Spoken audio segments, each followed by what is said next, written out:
First story. People don't realize I'm a vampire. When I was a little girl, I used to pretend I was a vampire like in the movies. I would stalk around, pretending to bite my brother with plastic vampire teeth and hissing dramatically when a shaft of sunlight fell across me. As I got a little older and was in school, I learned to hide my daydreams when I was around teachers and other children so I didn't get picked on for being weird. But I would still go home and read books about vampires. I would creep out of bed and watch horror movies when everyone was fast asleep. And as I got older, my idea of being a vampire started to evolve and mature. I realized that plastic teeth and the ragged black cape I had used since my kindergarten Halloween party weren't going to somehow make me a vampire. I needed to look for real signs. Allergies to silver and garlic. Real sensitivity to light. A taste for blood. A drive to kill. And of course, fangs. I was 8 when I killed my first animal. It was a bird that was already fluttering on the ground with a broken wing. So it didn't take much effort. And I can't say I really wanted to kill it, but I was curious if I would feel different after drinking fresh blood. But other than throwing up a couple of minutes after drinking from where I had torn the bird open, I didn't seem to have a real reaction to it. I remember crying mournfully as I wiped blood off my lips. As I got closer to being a teenager, I continued to be preoccupied with the idea. I would draw secret pictures of a midnight land filled with monsters and magic, imagining myself flying over it on ebony wings of taut, leathery skin stretched between ancient bones that I could shape to any form on command. I'd pass between the moon and the clouds as a giant bat or prowl the inky darkness of the woods as a marauding gray wolf. I could even turn into a swarm of large black flies if I needed to make a quick escape. Over time, I found myself becoming more and more convinced that I had some great destiny, that I was a vampire, but I just hadn't found the right time or action or some other trigger that would let me fully embrace my true nature. When I was 12, I became convinced that the problem lay in my teeth. Vampires are supposed to have fangs, right? And my canines, while slightly pointy, never seemed to get longer or sharper. I would spend hours secretly checking them in a mirror, feeling them when no one was looking. Finally, when I turned 13 and nothing happened, I was despondent. I had decided that 13 was a special number and was a vampire birthday, meaning I would come into at least some of my vampiric abilities on that day. So that night, while my parents were downstairs cleaning up for my birthday party, I was up in my bathroom, tears streaming down my face. I checked in the mirror one last time, but I knew it was no use. If I was going to start changing, I was going to have to sacrifice for it, clear the way for the change. I had already brought the small pair of pliers with me in anticipation of what would come next, and to my credit, I didn't scream as I pulled the 2 canines that I thought were blocking my fangs from coming in. But just as the second one pulled free from the root, I got woozy from the pain and stumbled, banging against the locked bathroom door. When my parents came to check on me, they were horrified. They couldn't understand that I had my reasons for doing it, and at the time I thought it was my mistake for not telling them more about what I was going through earlier. Because in the last few years I had taken to hiding my nature from them just like I did everyone else, partially out of habit and partially because of how my parents had changed themselves. When I was 6 or 7 talking about being a vampire, they would laugh and play along, talking about what a smart girl I was and how good an imagination I had. But at some point, they had stopped laughing. Their expressions had eroded from pride and happiness to embarrassment and worry. So I kept it to myself. When they first sent me to what I called the problem school, and was actually a home for children with mental disorders, I decided that I should just be honest with them. With the people at the problem school too. Because, I reasoned, if I did a good job explaining things to them, they would understand that I wasn't crazy, just different than them. And they would be proud of me and the extraordinary creature I was becoming. By the end of my first year at the problem school, I saw that honesty wasn't the answer. I was never going to be accepted as I was, and my best hope was to lie better, to adapt more smoothly to the human world I was being forced to live in. So I started gradually acting like I had given up my strange ideas about vampires.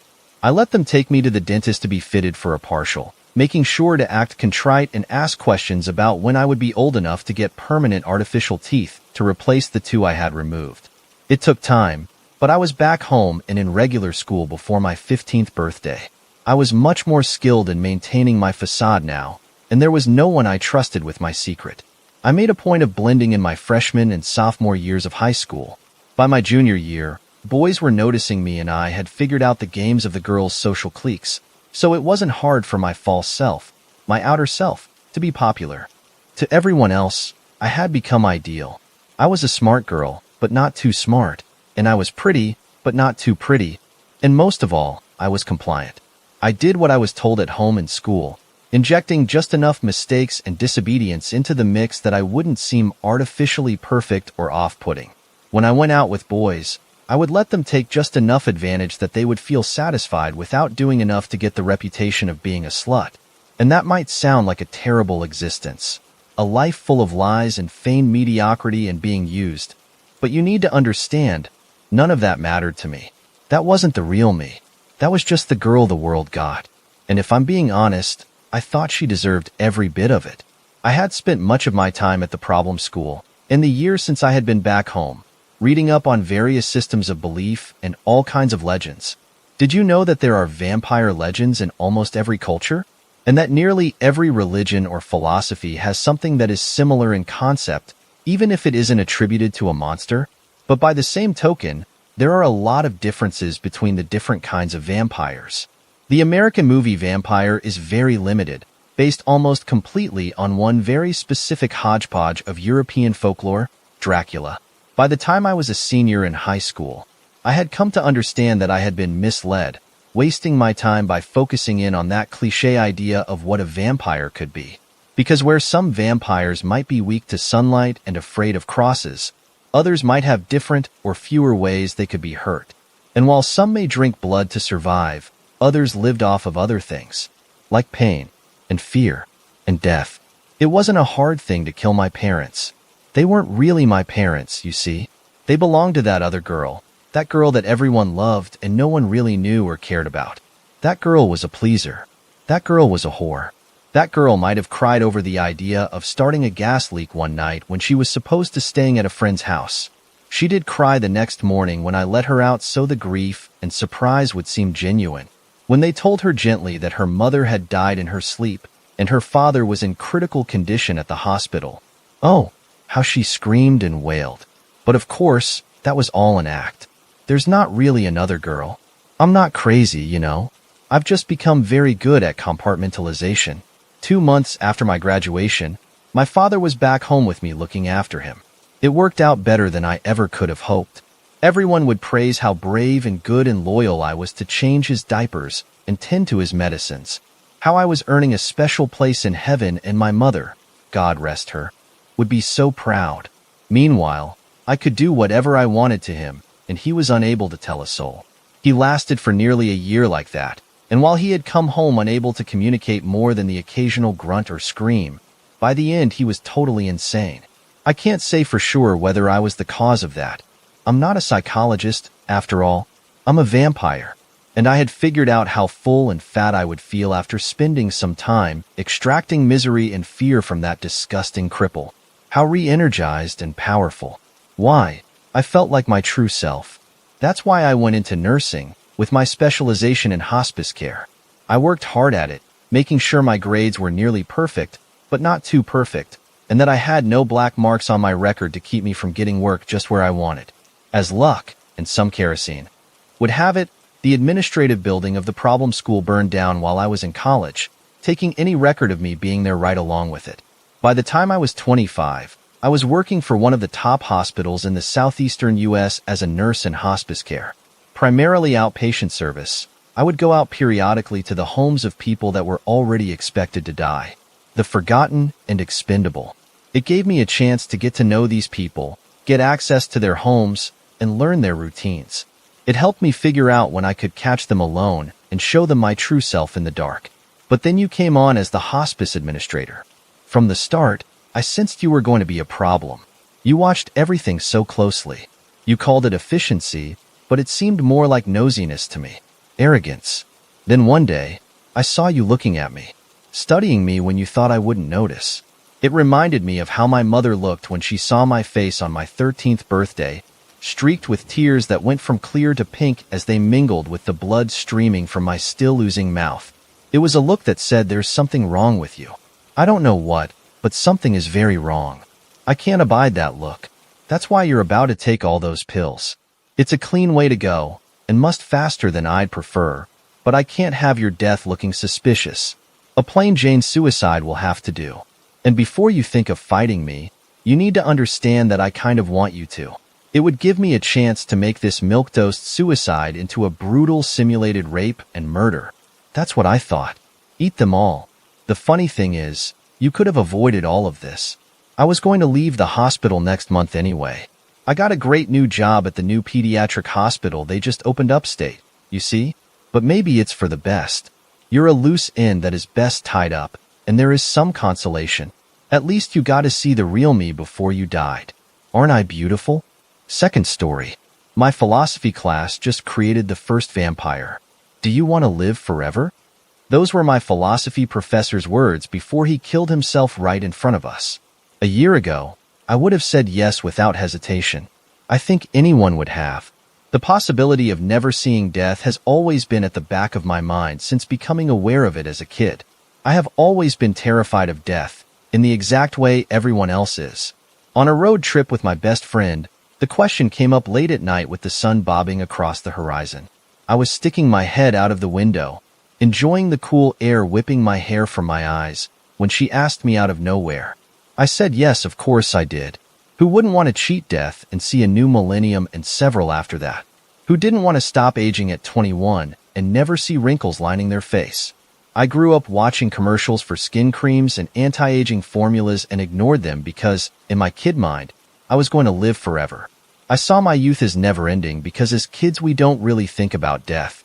I explained this to my friend, and she nodded and smiled through the whole thing, before turning to the road and gripping the steering wheel tighter. Nah, she told me with a smile. Wouldn't you get tired? Tired? I turned back to her with a frown. Tired of living, April said. Wouldn't you get tired of living year after year with the same face? You never age, and eventually, the people you meet and fall in love with will die. She shrugged. Everything withers and dies. It's nature.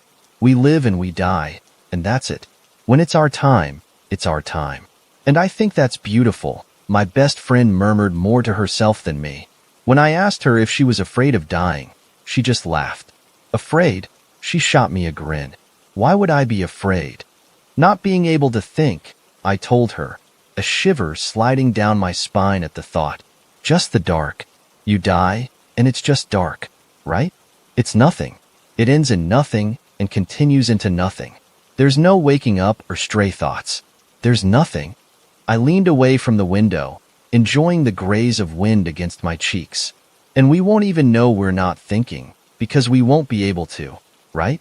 Dying isn't just dying as a physical body. Your soul dies too. Everything that is you stops. That is what haunted me during the night when I was trying to sleep or finding my thoughts wandering while sitting in the tub. The thought of everything just ending. It twisted my gut. I saw death as a never-ending tunnel that bled into oblivion. She nodded, reaching out to turn the radio down. Yeah, but it'll be peaceful. Turning to me, her expression this time was completely serious, and I didn't see that a lot.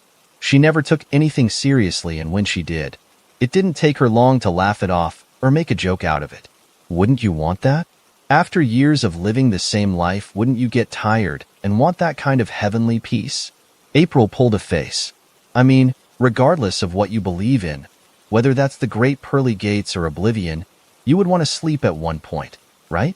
This time, my friend looked concerned, because in my expression as well as the words tangled on my tongue, I did not ever want to see oblivion. I didn't want to lose my self-awareness and just die. The idea of losing myself completely to the void was terrifying, and when I tried to tell her this, she just laughed and told me when I was older, like in my 70s or 80s, I would think much differently after living long enough to grow tired of the sunrise and sunset and the world changing around me. The world outgrows us, she said. Technology and AI will only get smarter, and we'll find ourselves in a world we don't understand, and we won't want to understand. She chuckled. I visit my grandma once a week. She was diagnosed with Alzheimer's, so she barely even knows my name. But sometimes she flickers back to life and tells me she's tired. April's voice broke a little. She's tired and she wants to sleep. My friend tried to smile, but I knew talking about her grandma hurt her. And I can understand her. She's almost 98 and can't even die the way she wants to. Naturally, with her friends and family around her. Instead, she will just be alone. April leaned back with a sigh, her usual smile twitching into a frown. Even alive and breathing, my grandma will be alone, and it will be just like death, because she won't have her own thoughts and feelings and memories. It will just be nothing. Alone.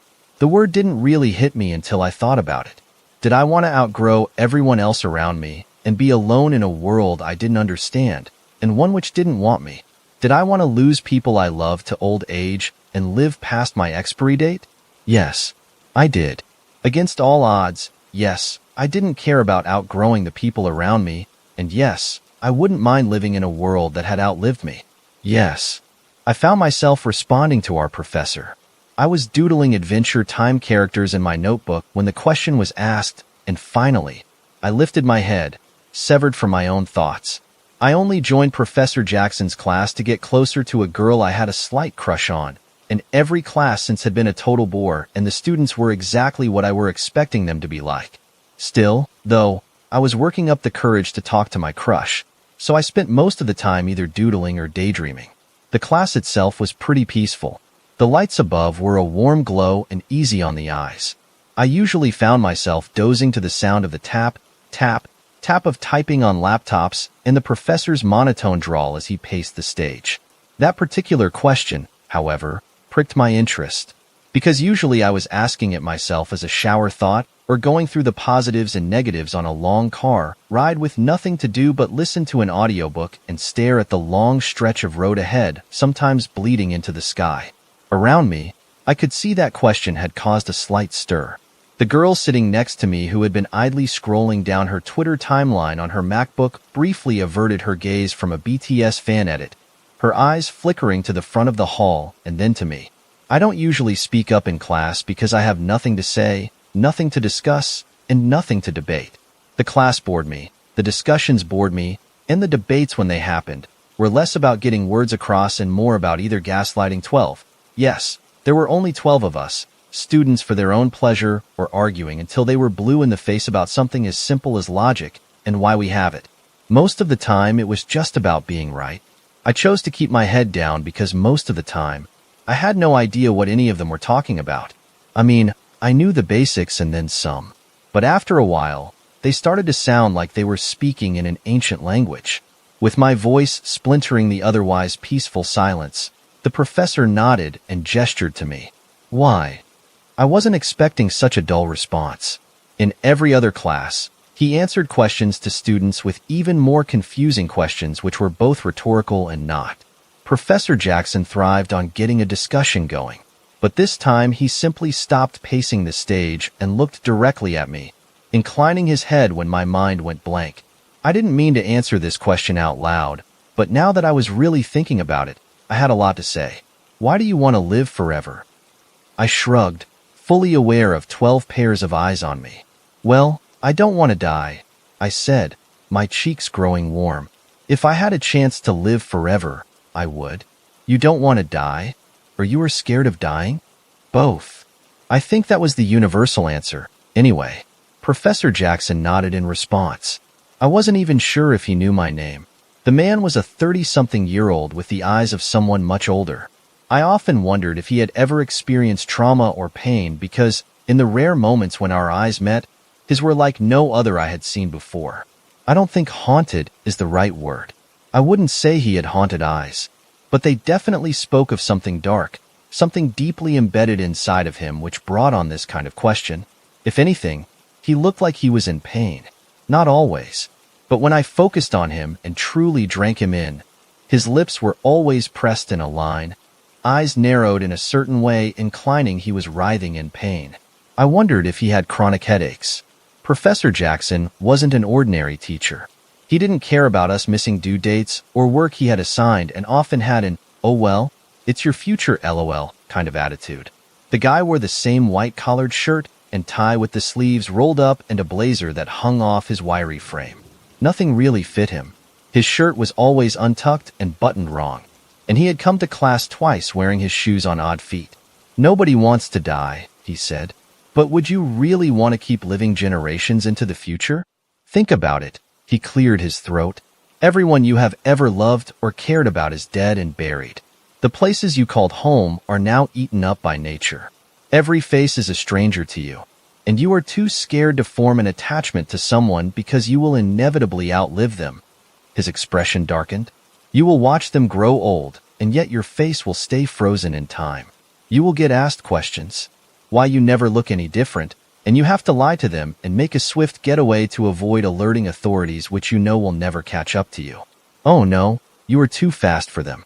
But the idea of revealing this gift to the world scares you. He paused to direct his question to the rest of the class.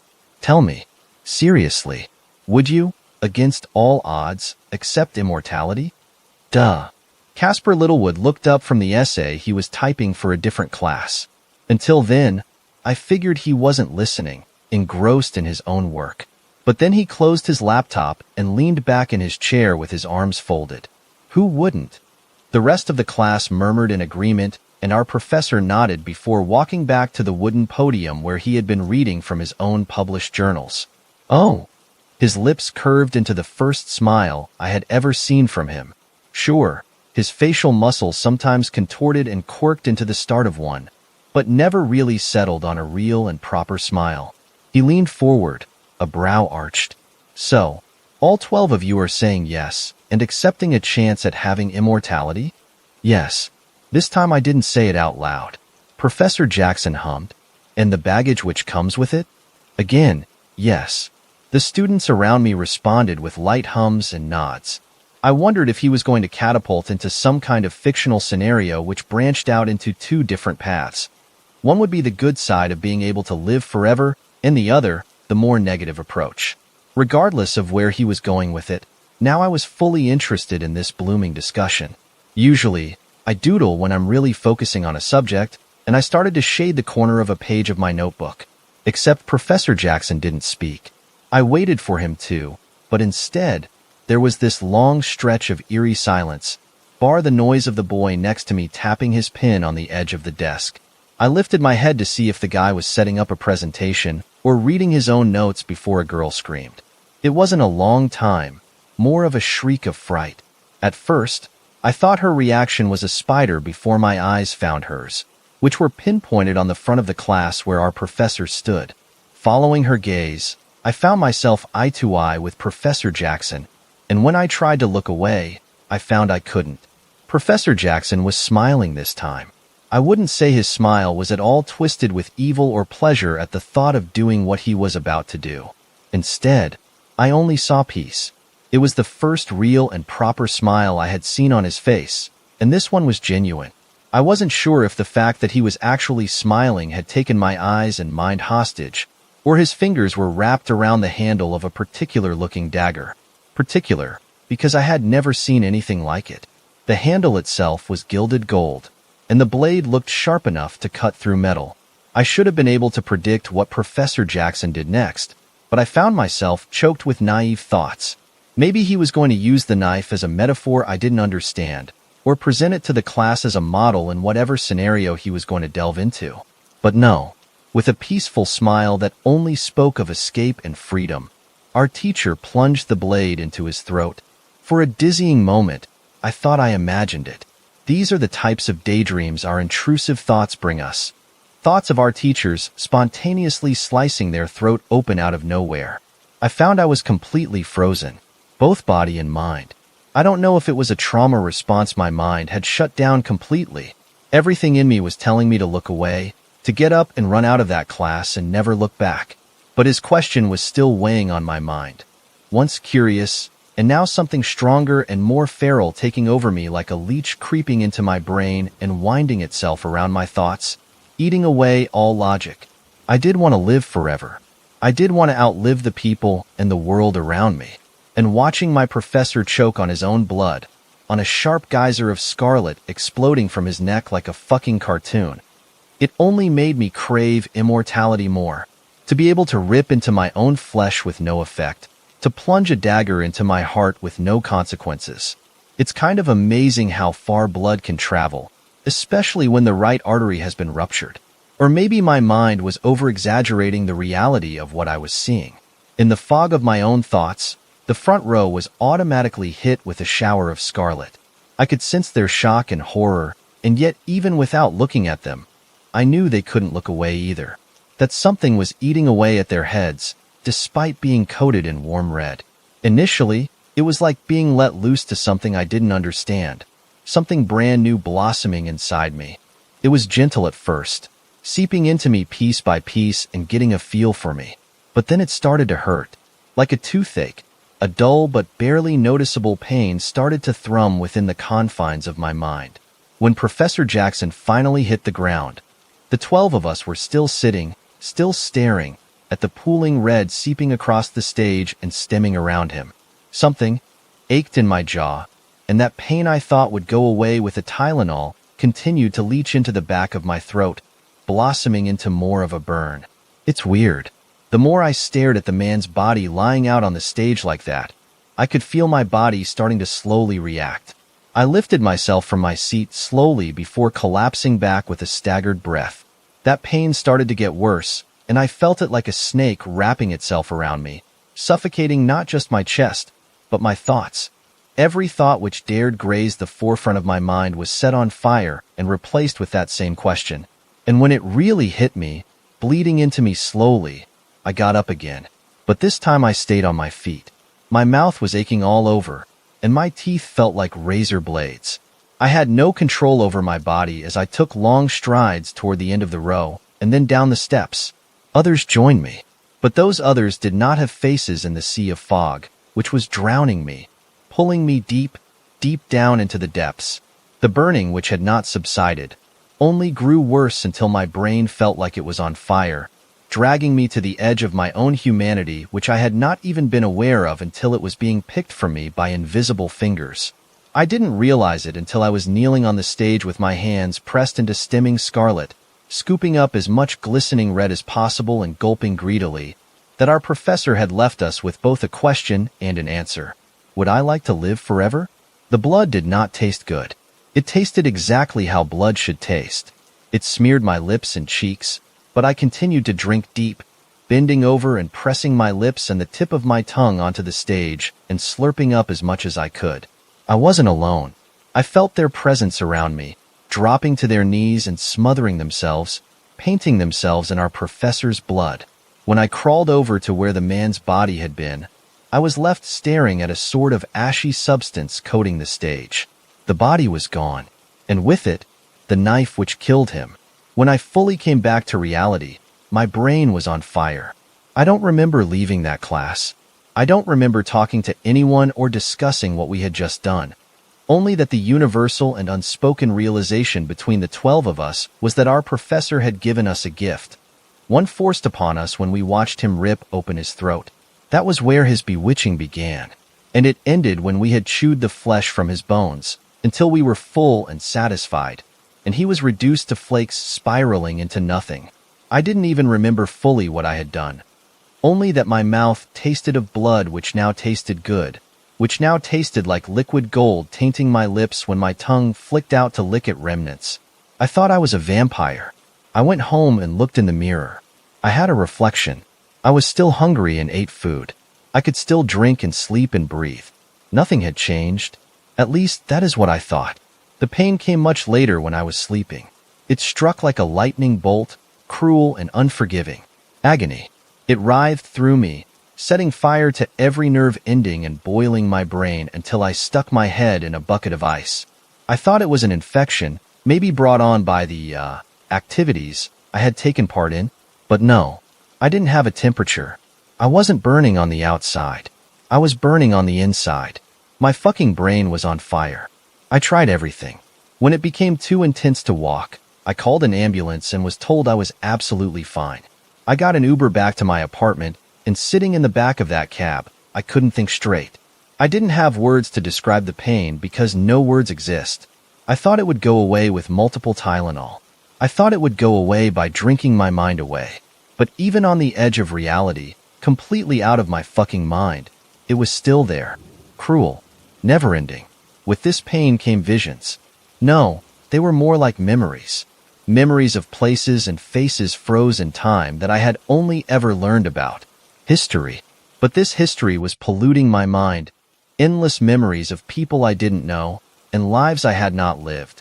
I saw families and lovers, children and elders, the world when it was at its most quiet, when it was just beginning. I thought they would stop by numbing myself with drink and weed, anything I could get my hands on. But they raged on, blossoming from simple snapshots of past eras to people who have lived and breathed, seeing through their eyes.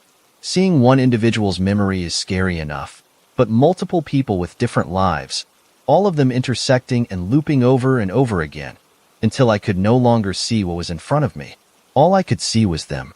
Daisy, who wanted to be a dancer, where vehicles were only just beginning to appear on roads. Jonathan, who fought with his parents over going to fight in a war he didn't want to join. Further back than that, names I couldn't understand and faces that bled together. The world came apart and then together again, endlessly. And all of these people had lived this exact pain which was driving me crazy.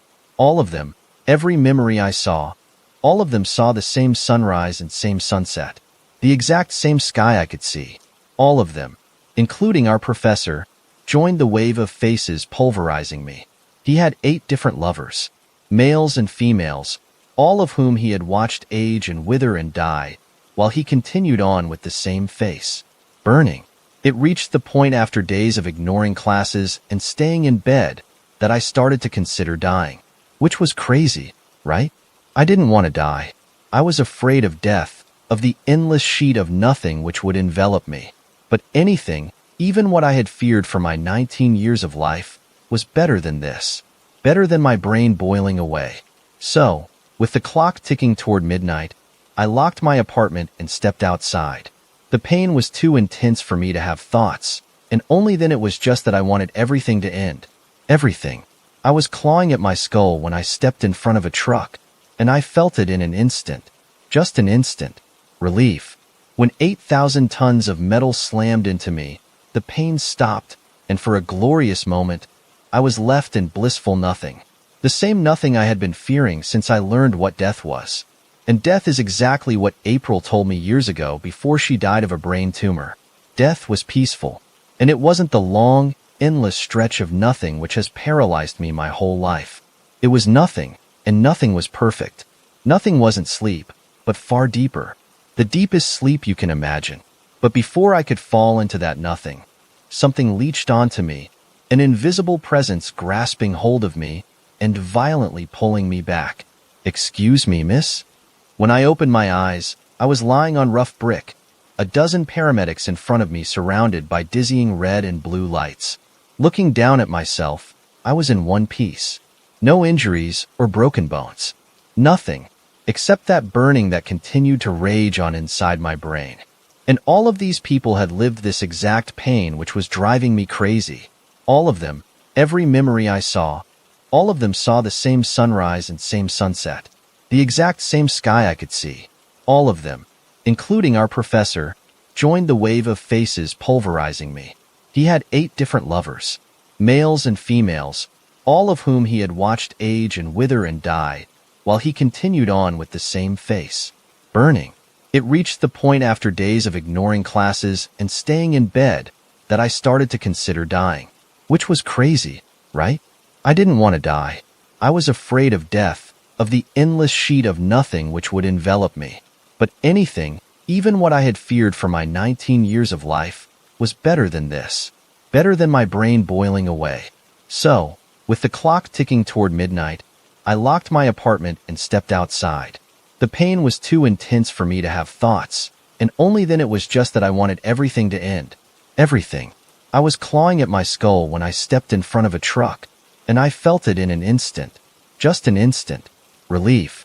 When 8,000 tons of metal slammed into me, the pain stopped, and for a glorious moment, I was left in blissful nothing. The same nothing I had been fearing since I learned what death was. And death is exactly what April told me years ago before she died of a brain tumor. Death was peaceful, and it wasn't the long, endless stretch of nothing which has paralyzed me my whole life. It was nothing, and nothing was perfect. Nothing wasn't sleep, but far deeper. The deepest sleep you can imagine. But before I could fall into that nothing, something leached onto me, an invisible presence grasping hold of me and violently pulling me back. "Excuse me, miss?" When I opened my eyes, I was lying on rough brick, a dozen paramedics in front of me surrounded by dizzying red and blue lights. Looking down at myself, I was in one piece. No injuries or broken bones. Nothing, except that burning that continued to rage on inside my brain. "Are you all right?" The paramedic looked kind of startled. I would be too if a girl had walked out in front of a truck and was somehow absolutely fine. I managed to nod and get to my feet. My head was swimming. I had definitely died. There was no doubt about that. The head-on collision had made sure of that. But I wasn't dead. I was standing, no scratches on me, the cool night air grazing my cheeks. I nodded, or at least I think I nodded. I opened my mouth to speak, but the blaze inside my head continued on, and I swallowed my words. "Are you sure?" The paramedic didn't look convinced. "Reports say you walked directly into traffic, and..." He looked around helplessly. "Realistically speaking, you should be dead," he said. "But we may still have to check you over just in case of concussion or internal bleeding." "She's fine." A voice startled me, enough of a distraction from my brain slowly boiling itself. When I twisted my head, the BTS girl was standing behind me. I call her BTS girl because I hadn't yet learned her name, and all I saw on her laptop, bar essays, or presentations we were going through was BTS. Just looking at her expression, the slight crease in her forehead, and her lips curled into the start of a silent cry, I knew the girl's brain was burning too. I was yet to talk to my classmates about what we did, and I wasn't planning to anytime soon. I wasn't sure how to start the conversation without saying, "So, we consumed our, maybe, immortal teacher." The paramedic looked skeptical, his gaze flicking to me. "Do you two know each other?" I found myself nodding, and eventually, he let me go, making me promise to drop in at an emergency room if I started to feel sick or dizzy. When she pulled me away from the scene, or lack of, I realized she wasn't alone. BTS girl, who I quickly found out was called Eve, led me to a kids' playground where the rest of the class was waiting. The majority of them were standing with serious expressions, while a guy called Noah was sitting on a swing set. I could tell from the way he was rocking backwards and forward. He wanted to actually swing. I got the basic lowdown from them. Yes, our professor had been some kind of immortal being, and when asking us if we wanted immortality, had been a contract we had signed without knowing. "But we didn't sign anything," Eve said. "We didn't need to." Jack, who was quickly becoming the leader, shrugged. "All we had to do was say yes." And I found myself saying, "Yeah." He nodded grimly, catching my gaze. This is the baggage he was talking about. My guess is he's been waiting to pass this thing on. But how exactly did it pass on? Casper, who had been staying quiet, finally spoke up. "You can't just catch immortality, right?" Jack's lips quirked. "I'm pretty sure we all ate and ingested our immortal teacher's body. So yeah, it can be passed on. But why did we do it?" Miri, normally a vocal student in debates, now hiding behind her curls, spoke up softly. "I didn't have control over myself." She shook her head, her hands suddenly going to claw at her hair. "Fuck. He made me do it. I wouldn't just do that." He planted a question in our mind that we were already sure of the answer to, and then did. "I don't know, magic shit or whatever." "Which made us do." Jack drifted off. He pulled a face, and I vaguely remembered him going to town on our teacher's guts. That. He folded his arms. Mr. Jackson was bad news, sure. But now he's dead, and regardless of whatever mind tricks he played on us, that doesn't change the fact that he's given us exactly what we wanted. He ran his hand through his hair. Or what we thought we wanted. "So, what do we do?" Johnny, another vocal student, spoke for the first time. He collapsed into a swing set beside Noah. "I can't deal with this. Whatever the fuck it is." His gaze flicked to me. "She died, right? And then came back to life. So that makes us just like him." "It could have been a fluke," Casper muttered. "Bullshit," Miri said. That truck slammed into her. She would be a pancake right now. I started to notice the realization prickle on the others' faces. Twisted lips curled, pain turned to small smiles of curiosity. We were all burning, sure. The pain was driving us crazy enough to end it all. But for us, there wasn't an end. What exactly do a group of 12 immortal 19-year-olds do when they're told they no longer have death as a barrier in front of them? Well, you would be right in saying they would lose their fucking minds. I'm not sure if it was the knowledge of being completely indestructible or the burning pain which raged through the group of us. Initially, it was fun. I think. I don't remember most of it. I started to notice little things. My period stopped, and my face seemed to freeze. I no longer got spots or sweated. Food started to taste like cardboard, and I once realizing that there was no meaning of life if life did not end. I started to spiral, along with the rest of my class. We split into two groups. The more feral ones who had grown bored of normal life and hunted people down for the fun of it, and our little group, who found fun in the smallest of things. The others didn't hunt for food, because they were still human. They hunted for the thrill of a kill and zero consequences. They denied it at first, but I mean, with disappearances being reported in the city, it was pretty obvious. First came rooftop jumping, dangerous and deadly to a human, but our new pastime. The thrill of diving across apartment buildings in the dead of night with no real danger except my skirt flying up in the battering wind. Falling felt like nothing, and the impact was like landing on a hard mattress. Quickly, though, even rooftop jumping had become a bore. The burning started to take over my life when I didn't have any distractions, and the realization started to hit me. I would never die. I would keep going and going and going, outliving my parents and friends. I would watch all of them die and just keep going. In books and TV shows and movies, an immortal being gets bored of living forever after several thousands of years of being shackled to life. We got bored, or sick of it within a year. Burning. Every day I burned and was haunted by my answer to that question. Do you want to live forever? Fuck no. Nobody tells you that immortality comes with the baggage of every single life lived and passed on through that so-called gift, and we would have to bear it. I did a lot of things I am not proud of, though most of them were pain relief. I threw myself into a train, sliced off each of my fingers, that was part of a game, and climbed to the top of the tallest building in our city, diving off of it. I landed on both feet, stumbling into an awaiting Eve's arms, who was waiting to tell me it was a terrible idea. It was a terrible idea. I had leg cramps for 3 days after that, but it still didn't distract me from the burning. Nothing did. I started to hunt, joining the other group. Well, we all just came together, really. Stupid shit like morals don't really matter when you're not really living. I came to last night, my head against cold porcelain, my mouth filled with a mixture of straight vodka and blood. I'm not sure whose it was, but it was a change from coffee and soda, both of which tasted like water. My life became a blur of bad decisions bleeding into each other.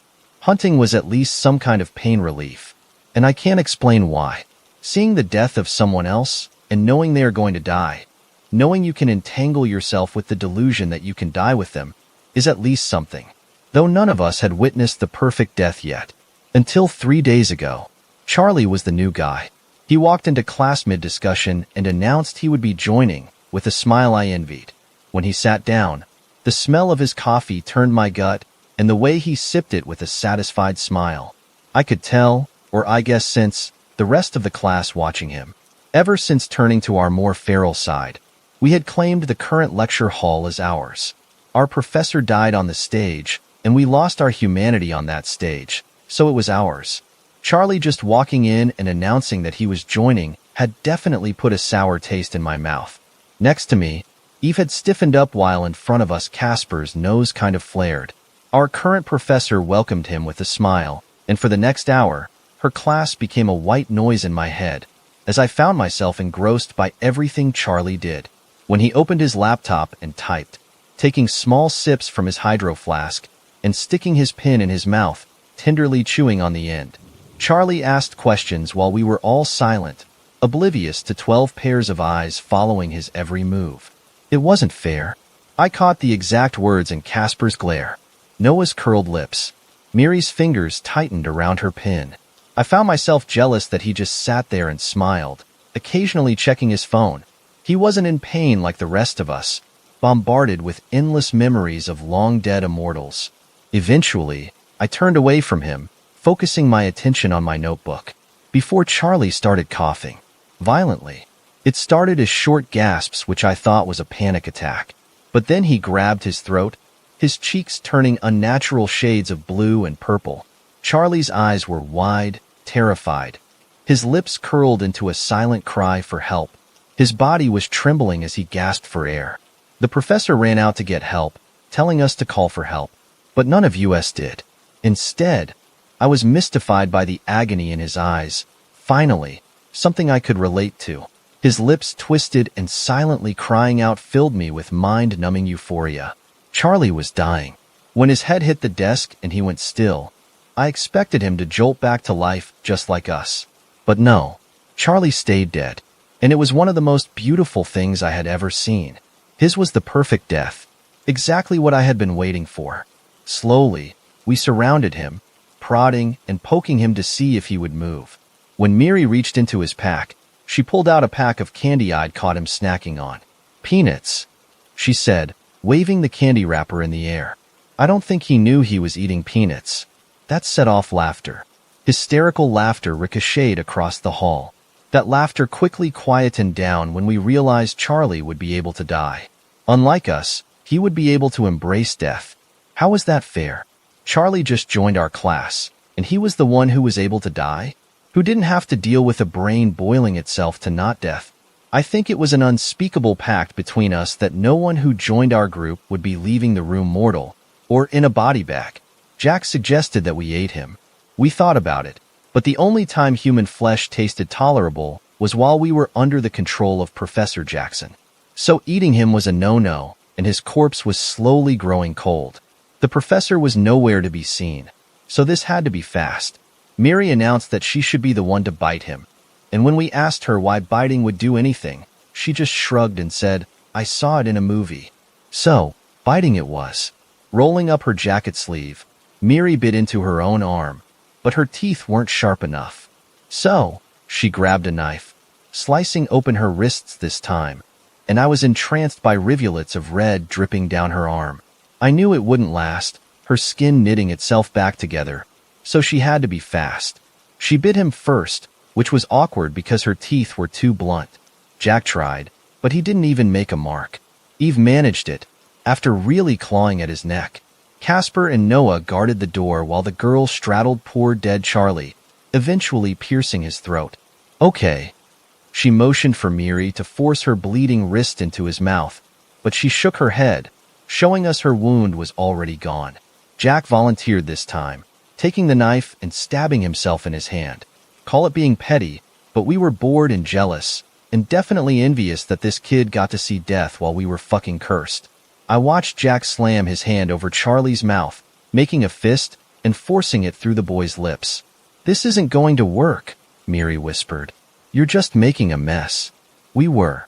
Charlie's desk was covered in blood, and his bag and laptop were stained with pretty much everyone's blood.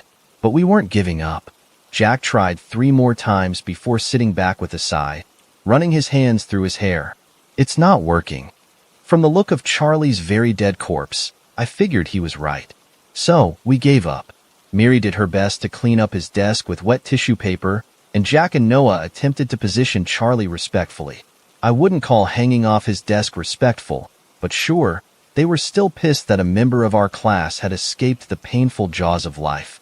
The boys unlocked the door, and our professor rushed in with paramedics in tow. Charlie was pronounced dead, WBK, and carried from the lecture hall on a stretcher. When the paramedics were gone, neither of us spoke. I think we were too frustrated that Charlie had got away. That was until our professor didn't come back, and when I left the classroom to head to the bathroom, I found myself face to face with a stream of horrifying gore splattered across the floor. I saw our professor's body first. I only recognized her because of her blonde hair. The rest of her was unrecognizable, an amalgamation of shredded flesh lying in steaming scarlet. That was all I could say. Just, because standing among the bodies, with a paramedic's severed head in his hand, was Charlie. Well, it was mostly Charlie. He had the new boy's face, but that face was twisted into something of a monster from my nightmares. A black-like substance writhing through his flesh like vines creeping their way up his face. like poison. His eyes still looked relatively human, except for the amber glow around his iris. It began to slowly dawn on me that this is what Jack's blood and Eve's bite had done to the boy. It had not turned him immortal, or at least the way we were turned. Instead, what I was looking at was, well, I think it was a vampire. A real-life vampire, whom we had created. Ugh. Charlie mimicked me, dropping the head and staggering back with a cry, his lips curling into a fanged snarl. What the fuck did you do to me? It turns out our attempt at making another immortal went kind of wrong.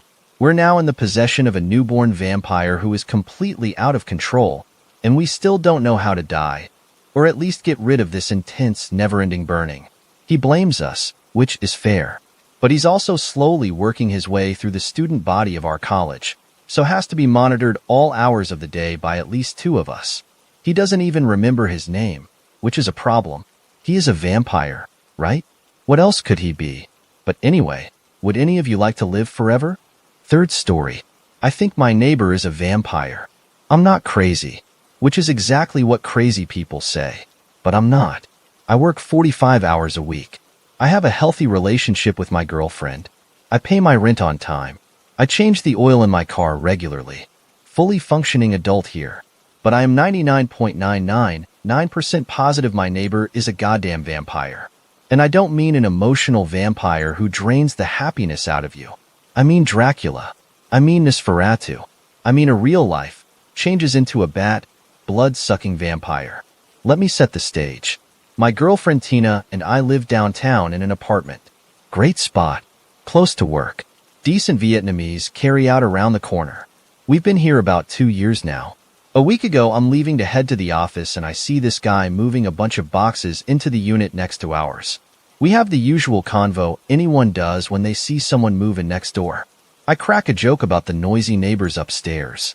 He says they can't be worse than his old neighbors. Blah, blah, blah. I helped him move a heavy box into his place before I leave. He thanked me, told me his name was Dan, and that was that. I didn't really think about it much at the time, but I noticed right out the gate that this dude was pale. I mean borderline translucent pale. His hair was black as volcanic glass too. Like I said, didn't think anything of it at the time. 2 days later, I'm at the apartment cooking dinner. I'm chopping away at some garlic when there is a knock at the door. Tina answers it, and there's Dan dropping by with a bottle of wine to thank me for being friendly the other day. As soon as he steps in the door, he looks like he is going to yak. Says that he is very sensitive to the smell of garlic. Poor guy, right? Who doesn't love garlic? But my mom couldn't stand it either, so again, don't think much of it. I thank him for the wine and say we should do dinner sometime. He smiles and is all polite and says we should do dinner at his place on Saturday. We accept. Tina jokes that she won't bring any garlic. He laughs, and we go back about our evening.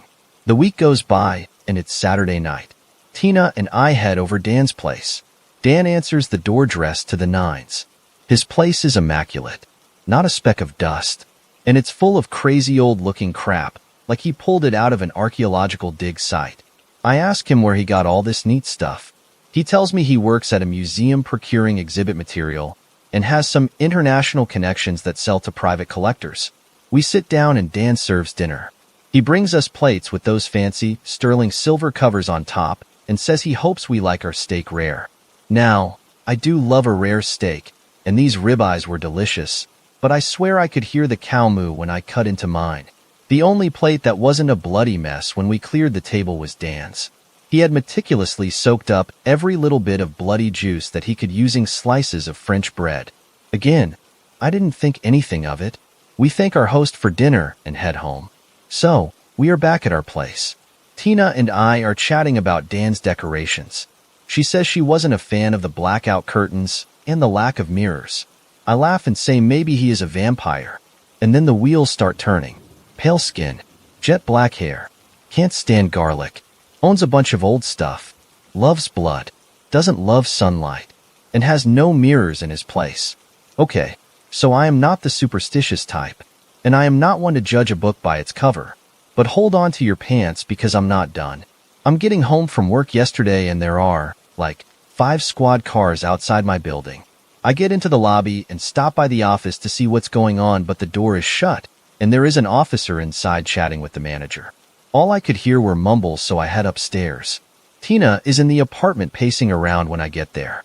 She hugs me when I walk in the door, tells me that the cops had stopped by asking if she had seen anything unusual, and that she could hear a bunch of commotion in the unit above us.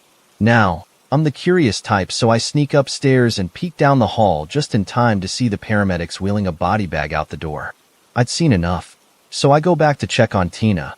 And guess who has stopped by? Dan.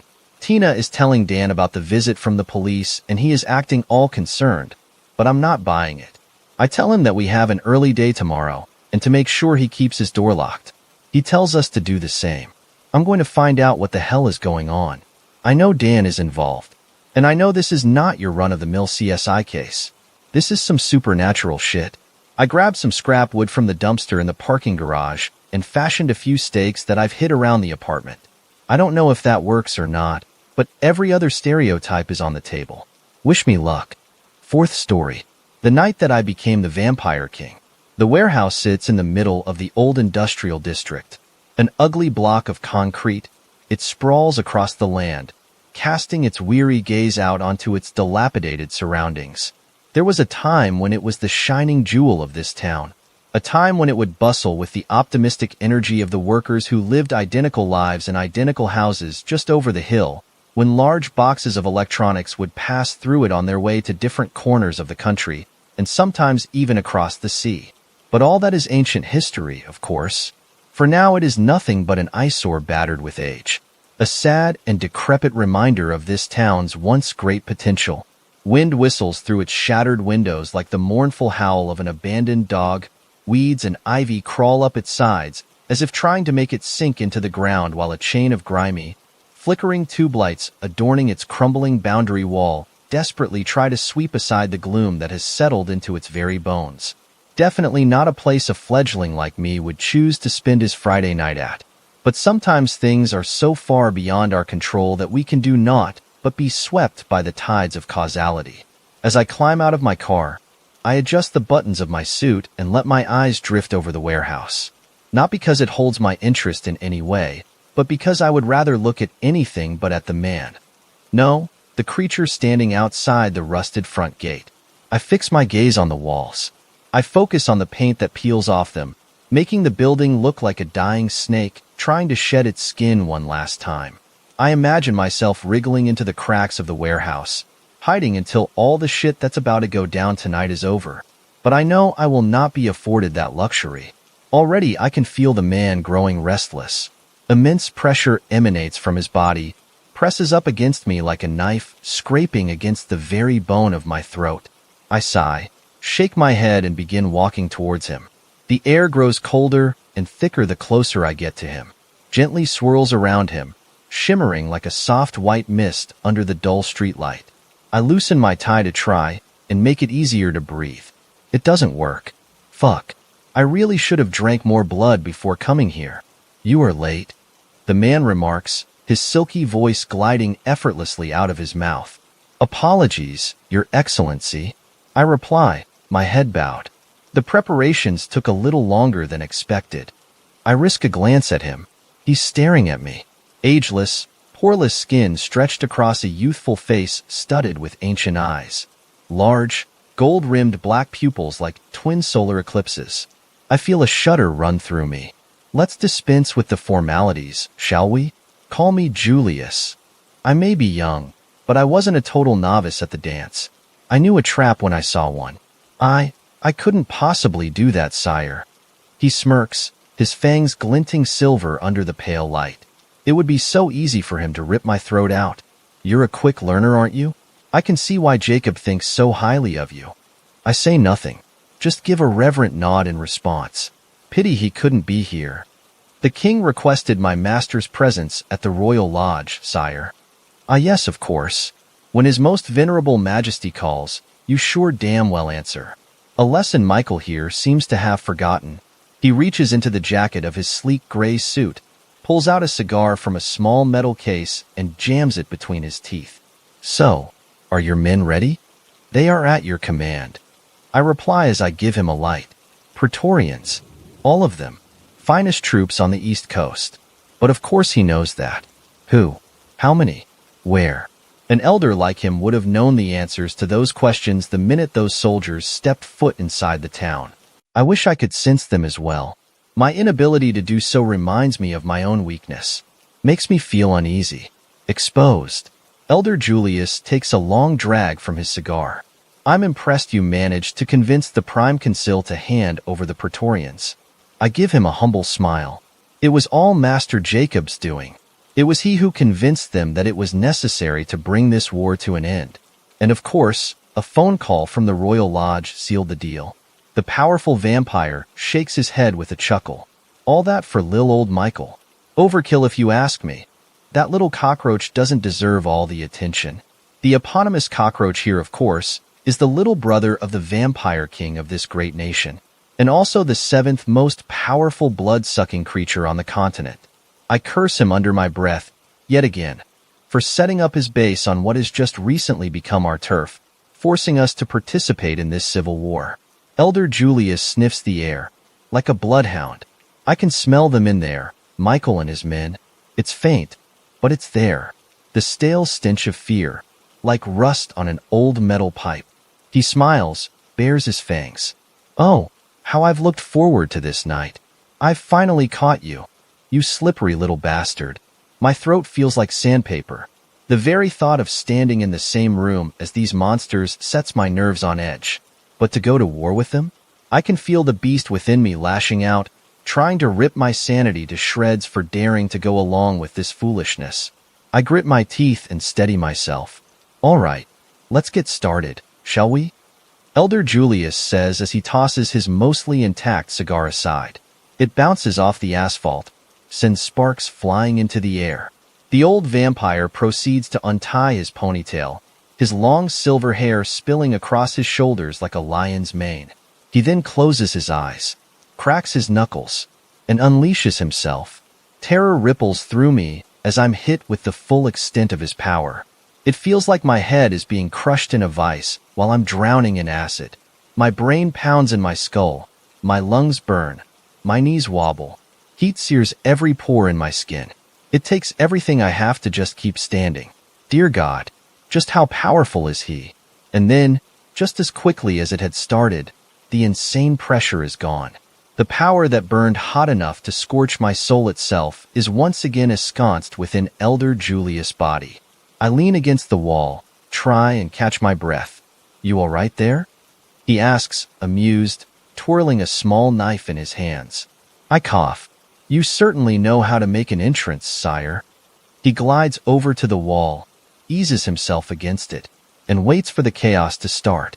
That little display of power is intended to hit two birds with a single stone, to throw Michael and his men into complete disarray, and to signal to the Praetorians to take advantage of the resultant confusion and begin their assault.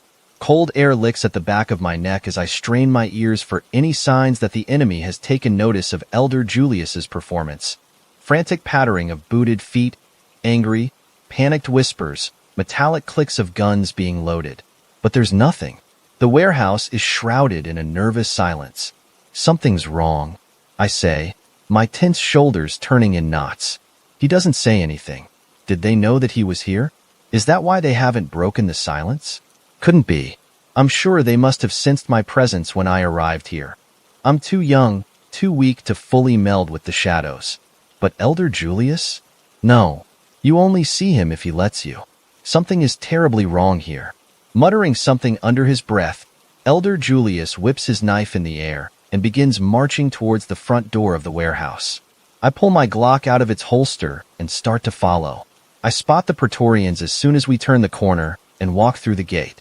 They have fanned out, surrounded the warehouse from all sides, guns aimed at the numerous shattered windows that its walls. Two of them break off and begin jogging towards us, their boots clicking on the cracked and overgrown asphalt. Elder Julius stops as they approach, lower their rifles, and greet him with a bow. Sire, the one on the right says, fangs and blood-red lips peeking through the balaclava. We've taken a look inside. It's strange. Explain. He demands. They exchange a look. It's best if you see for yourself. He He nods and they draw their guns up and begin leading us towards the broad front door of the warehouse. Faded white paint, rusted hinges that creak with the cold wind. The door is on its last legs, and the Praetorian puts it out of its misery by kicking it down, sending it slamming onto the ground with a resounding boom. The Praetorians switch on the flashlights mounted on their guns, swing it around the dark interior of the warehouse, and we see why none of our enemies had reacted earlier. Because they're all dead. The warehouse had been turned into a fortress. Sandbag defenses, machine guns mounted at key positions. They had a death trap waiting for us. But the only carnage that greets us is one that seems to have taken place hours ago. I see walls and floors splattered with dried, corrupted blood, corpses slumped against sandbags and machine guns, sometimes whole, often in unrecognizable pieces. Shriveled up innards litter the dusty floor and hang from broken light fixtures like bunting. And the smell, dear God, the smell. Vile stench of vampire gore and refused stabs at my brain through my nostrils. And something else, old rot, like things decaying under a hot desert sun. I clamp my hand on my mouth to stop myself from retching. Seems like Michael's group had a bit of a falling out. The Praetorian who led us here remarks, "That's not what this is." Elder Julius replies, his voice now muted. Serious. The boisterousness in his demeanor is completely gone. I force my pupils to dilate and stare at him. The worry that creases his forehead is more terrifying than the macabre sight in front of me. I feel saliva drying up in my mouth. Is something wrong, sire? The Praetorian asks. Yeah, the smell. It's strong here. Overpowers the senses. But it's far too faint outside. I had to concentrate just to get a slight whiff. He takes a pause, almost as if the stench is being suppressed, contained within these walls. Cold shivers rack my spine. He turns to look at me. You had people watching this place, did you not? I nod. Yes, sire. 2 men positioned on the hill overlooking this warehouse. Around the clock. And I'm assuming they didn't hear our friends here being torn apart. I shake my head. What could be powerful enough to hide something like this? Just the thought makes my head swim. Intriguing. He places a foot on a mutilated corpse lying face down on the ground, kicks it onto its side, and there's the matter of the bite marks on these bodies. I narrow my eyes as they wander over the corpse, but my vision isn't strong enough to make out the wounds. Thankfully, the white glow of a flashlight passes over it, reveals the injuries. Small bites, single puncture wounds. Elder Julius says, all over the body, like he was bitten by some sort of a critter. What do you think happened here? I whisper in disbelief. That's exactly what I intend to find out. He replies, before jabbing his thumb at the Praetorian. Get your men inside. Search all the bodies. Find Michael. I am going to find out what happened here, even if I have to drag that bastard right out of hell. The rest of the Praetorians swiftly pour into the warehouse, their flashlights bobbing and weaving across every inch of the structure. The very air inside brims with power oozing out of the powerful vampires. But there's an undercurrent of something else in here, a faint presence of something long gone that still lingers in the air. Even I can sense it, a trace of immense power that makes everyone inside uncomfortable and fearful. The Praetorians, clad in black body armor, sift through the tattered remains splattered everywhere.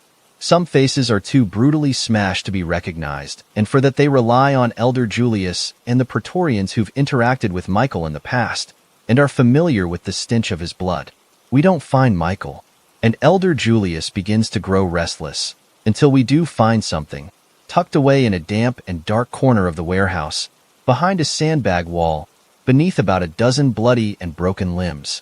There's a trapdoor here. We rush towards the voice, wading through the bloody muck on the floor, and find 2 soldiers hunched over the dusty, grimy trapdoor. It's large, about the length of a man. I didn't know this place even had a basement. I say, yeah? Maybe this is why old Michael chose this place. Elder Julius says, open it. There's a shrieking groan as the 2 Praetorians force the hatch open, revealing a steep flight of stone stairs that leads into the darkness below. Elder Julius bends over, squints, and then frowns. Give me a flashlight, he says, and for a moment there's a pause. All of us around him are taken aback, for there is no reason a creature as old as him would need a light to see in the dark. A natural darkness, that is. He grabs a flashlight from one of the soldiers and begins descending down the stairs. I follow, and so do two of the Praetorians. The steps are too small, and I'm afraid of tripping and crashing into the elder, sending us both hurtling downstairs. What would he do if that happened, I wonder? Cut my head off mid-air, simply for my stupidity?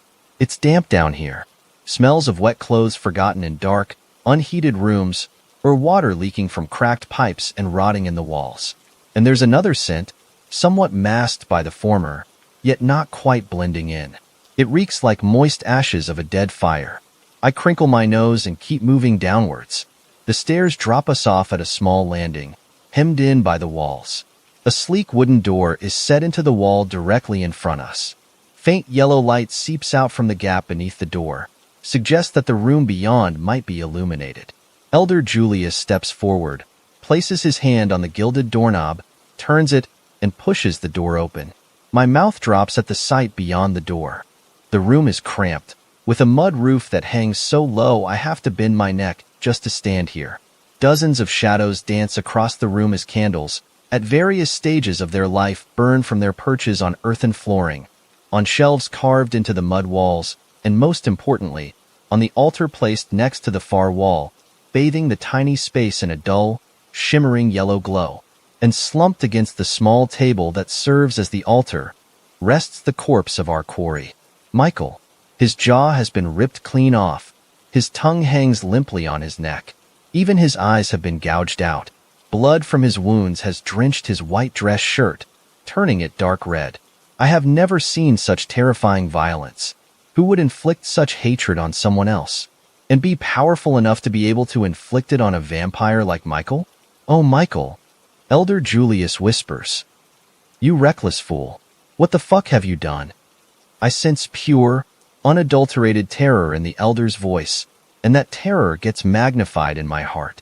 My eyes get drawn once again to the altar. In the middle of it sits an 8-pointed star, made of some strange black metal that I don't recognize. It is ringed by half a dozen tiny, underdeveloped skulls, like those of aborted fetuses. Their white bones have been splashed with blood. Human blood. He opened a door that should not have been opened. My heart skips a beat as the strange feminine whisper drifts through the stale, smoky air in the room, reverberates through the walls. It echoes in my bones, makes me feel violated, like a wet tongue forcibly thrust down my ear. Those of us in the room whirl around frantically, weapons waving in the air, trying to locate the source of that voice. It sounded like it had been spoken by someone standing with us, but of course that voice was totally alien. My sanity begins to fray.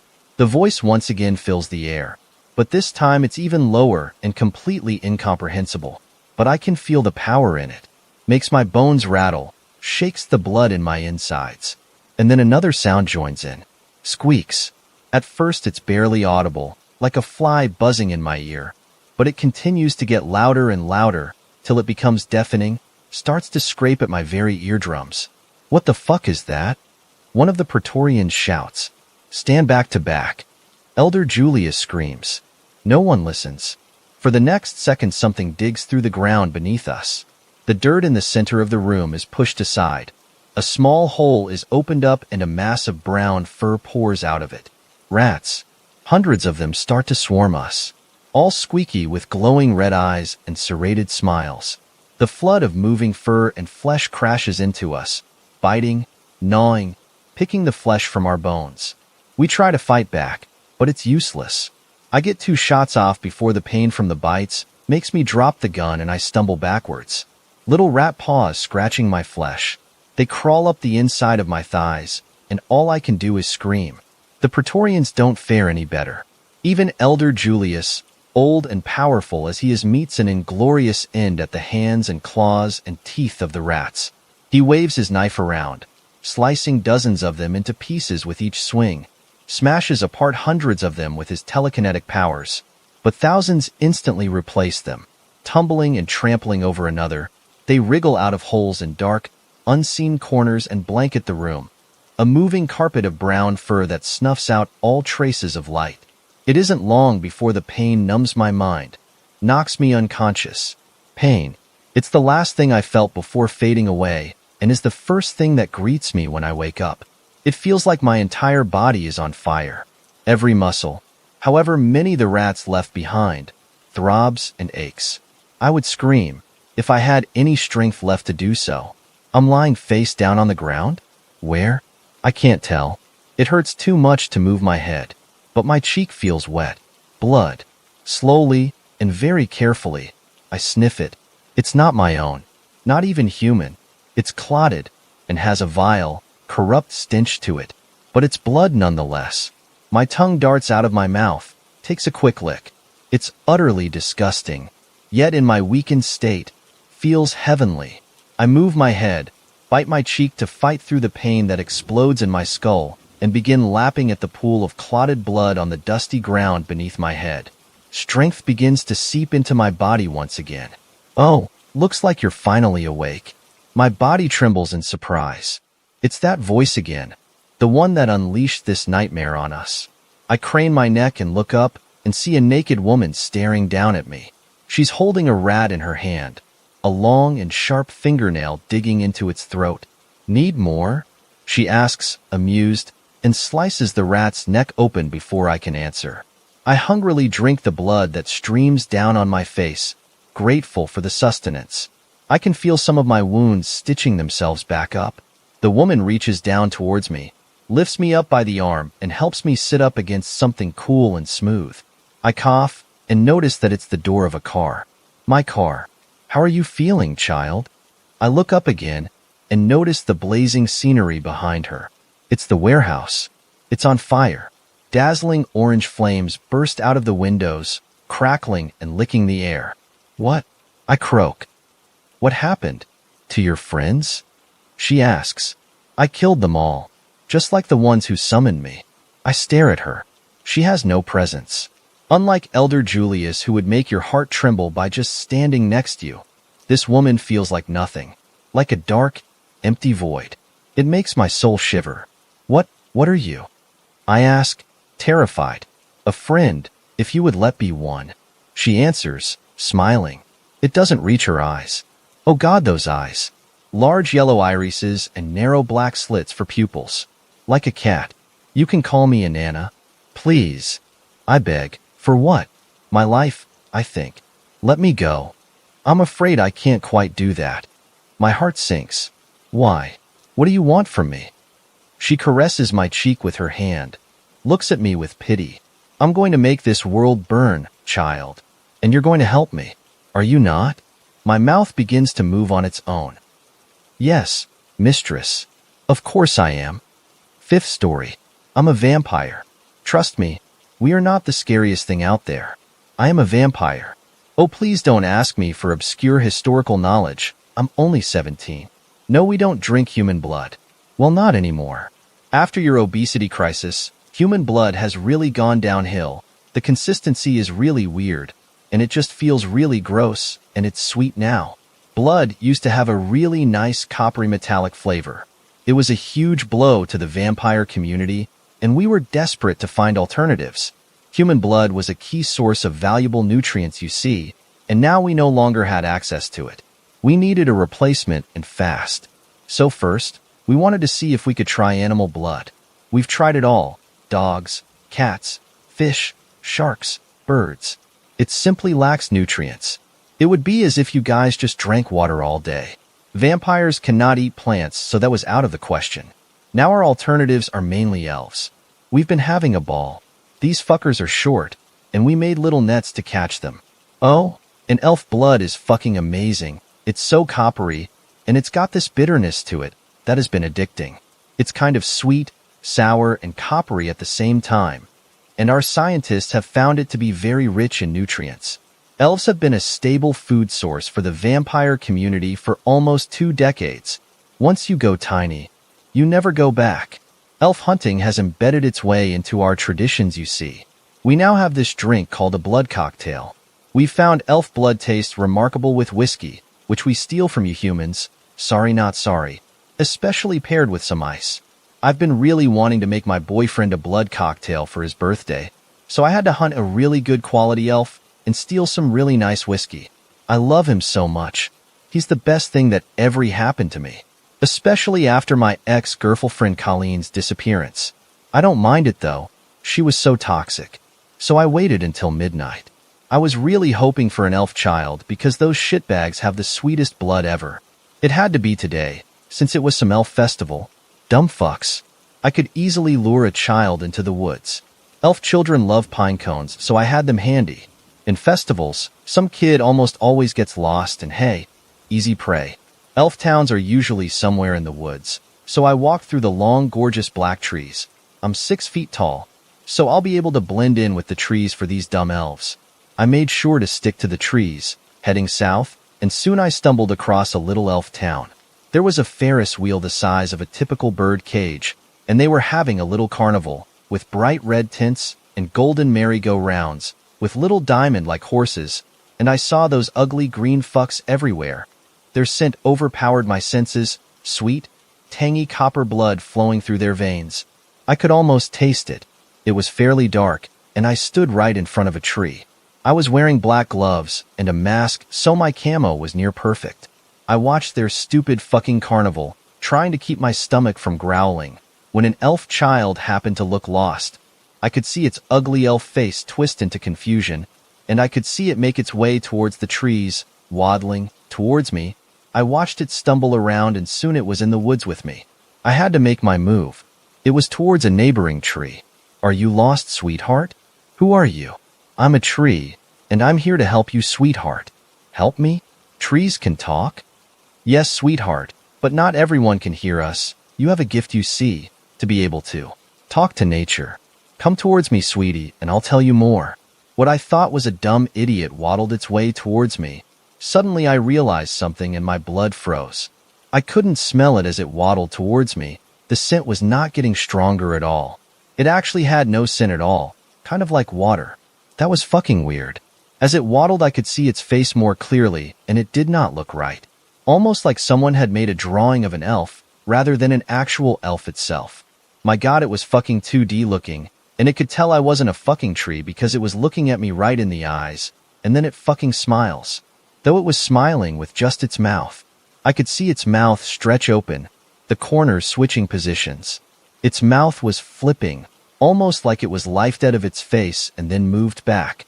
Its eyes were wide and pitch black. Its skin was ashy gray instead of a simple green. The little shit had claws.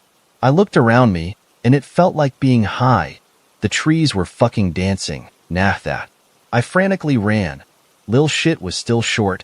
However, the ground was floating up and down. It was fucking bouncing. I didn't dare to look behind me, just ran like a motherfucker.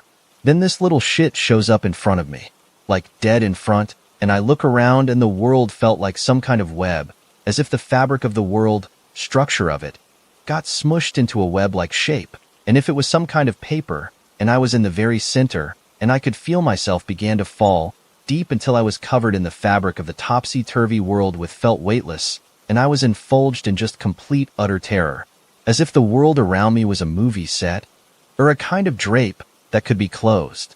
Then I looked at my hands, and I saw a golden streak flow upwards. Blood was flowing out of my hands into the web. I felt dizzy, with terror and with blood loss, and I looked up and could see a giant mouth with alternating fangs, and its eyes were fucking connected to its fangs, as if it used both its eyes and mouth to eat. I didn't know what to do. This was my karma, I guess. Was it a possessed elf? Slowly the world thudded, rumbled and fucking swayed, and then it was. Back to normal again? I could hear the little shit retching. Guess mofo didn't like my blood. I took my chance and fucking sprinted despite the dizziness and managed to make it back to my house. I opened the door and then collapsed on the floor. I woke up to my boyfriend blowing up my phone about whether I was cheating on him and how could I on our anniversary. I was, but not on our anniversary. And forget him. I wanted to tell you guys to stop complaining about vampires. It's really annoying. I was also wondering if any of you knew what that thing was because no vampire I've talked to knows about it. You guys know what mind-bending space psycho elves are?